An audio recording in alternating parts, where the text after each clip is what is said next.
নমস্কার, আমি ঋষিকেশ। শুরু করছি মহানগরের মহাপুজো। দেবীপক্ষের শুরুতেই তিলোত্তমা ছন্ন ছাড়া, আকাশ ভাঙা বৃষ্টিতে জলমগ্ন কলকাতার বিস্তীর্ণ এলাকা, দুর্যোগে ব্যাহত জনজীবন, কিছুটা হলেও মাটি পুজোর আনন্দ। অতিবৃষ্টির শিকার মহানগরের বেশ কিছু পুজো প্যান্ডেল, তবু ফিনিক্স পাখির মতো জেগে বাংলার আবেগ, বাঙালির উৎসব। নব আনন্দে জেগে ওঠার প্রতীক্ষায় পুজোর আগমনী। শহর কলকাতার পুজো নিয়ে কলকাতা টিভির অনুষ্ঠান মহানগরের মহাপুজো। গ্রাম বাংলার হাট, লোকজ শিল্প আর সভ্যতার চিহ্ন আজ অন্ধকারে হারিয়ে যাচ্ছে। সেই হারানো স্মৃতিকে খুঁজে পাওয়ার চেষ্টা এবারে দমদম পার্ক সর্বজনীনের থিমে। এবছরের ভাবনা হারায়ে খুঁজি, ঐতিহ্যকে নতুন করে ফুটিয়ে তুলছে এই ৭৪ বছরের পুজো। স্মরণ করিয়ে দিচ্ছে গ্রাম বাংলা হারিয়ে গেলেও শিকড় হারিয়ে যায় না।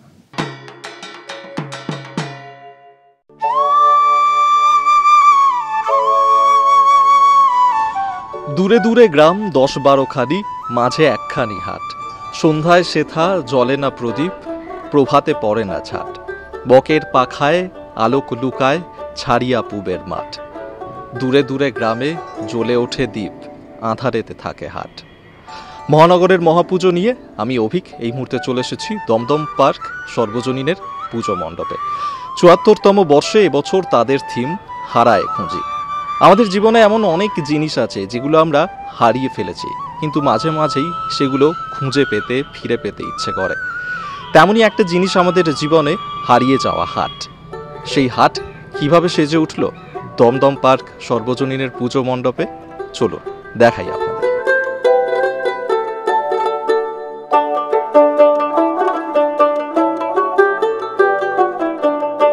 সেটা হচ্ছে আমরা হাটে গেলে শুধু আমরা কেনা বেচার সংস্থা দেখি না বা কেনা বেচার কোনো ভিড় দেখি না, তাছাড়াও মেন গুরুত্ব যেটা আছে সেটা হচ্ছে যে অর্থনৈতিক আছে, সংস্কৃতি আছে, হ্যাঁ, আর সামাজিক আছে।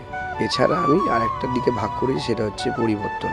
হ্যাঁ, কেন এবার যেটা আছে যে পরিবর্তন কেন আছে, যে আগে যেভাবে হাট হতো সেইভাবে এখন আর হাট হয়ে ওঠে না। হয়তো হয় একটু মডার্ন টাইপ কিছু চলে এসছে।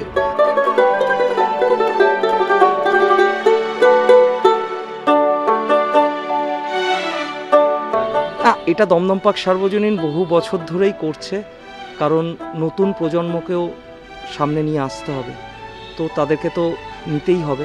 এটা রিস্ক ফ্যাক্টর মনে করি না আমরা। এটা আমাদের কমিটির লাস্ট ৪ বছরে ২টো শিল্পীকে ডেবিউ করছে আর কি। এটা কলকাতা শহরে অনেক পুজো কমিটি চিন্তা করে, বাট আমরা এটা বিলিভ করি যে ওদের ওপরে আস্থা রাখলে ওরাও ভালো কিছু করবে, এবং সেটাতে আমরা সাকসেস।